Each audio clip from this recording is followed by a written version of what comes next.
नया साल मुबारक। लेकिन क्या कभी सोचा है कि ये साल सिर्फ जश्न मनाने के लिए है? आइए देखते हैं कि एक बैनुल मजहबी पैगाम की रोशनी में ये अपने अंदर कितने गहरे मानी रखता है। इस पूरी बात की शुरुआत एक बहुत ही खूबसूरत दुआ से होती है जो उस पैगाम की असल रूह है, यानी सबके लिए हम आहंगी और खैर सगाली।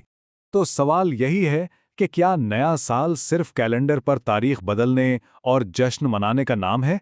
ये सवाल हमें एक ऐसी गहरी सोच की दावत देता है जो पार्टियों और आतिशबाजी से कहीं आगे की बात है। तो सबसे पहली बात, वक्त का पहिया वो तो मुसलसल घूम रहा है ना। ये जिंदगी की सबसे बड़ी सच्चाई है और ये सच्चाई हमसे सिर्फ जश्न मनाने से कहीं ज्यादा कुछ मांगती है। जरा सोचें इस बारे में। हर नया साल अपने साथ 365 नए मौक़ों का तोहफा लेकर आता है। ये एक ऐसा कीमती खजाना है जिसका हमें हिसाब रखना होगा। सवाल यह है कि हम इस कीमती वक्त को इस्तेमाल कैसे कर रहे हैं। तो फिर नए साल को सिर्फ एक तारीख की तब्दीली समझ लेना ये तो बहुत छोटी बात हो जाएगी।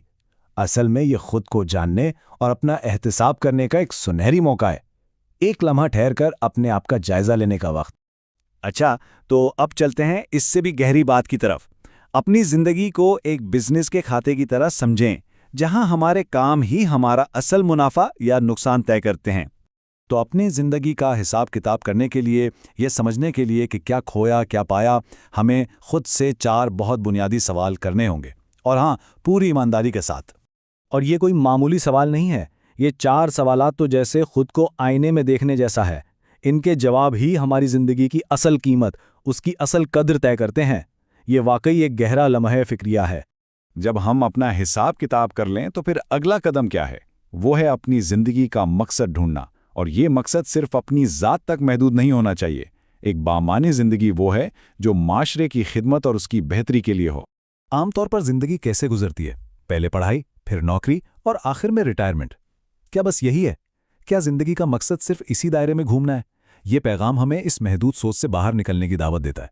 नहीं, एक हकीकी और बामानी जिंदगी सिर्फ ज़ाती कामयाबियों का नाम नहीं है। इसका असल जौहर तो इंसानी अक़दार को बुलंद रखने, माशरे की खिदमत करने और ज़रूरतमंदों का हाथ थामने में है। यही वो चीज़ है जो जिंदगी को एक मकसद देती है। तो बात अपनी ज़ात से शुरू होकर अब पूरे मुआशरे तक पहुंच गई है, क्योंकि हम अकेले तो नहीं रहते ना। हमारी ये जिम्मेदारी है कि हम अपने मुआशरे में नफ़रत की दीवारें गिराएं और मोहब्बत के पुल बनाएं। और ये बात वाकई सोचने वाली है।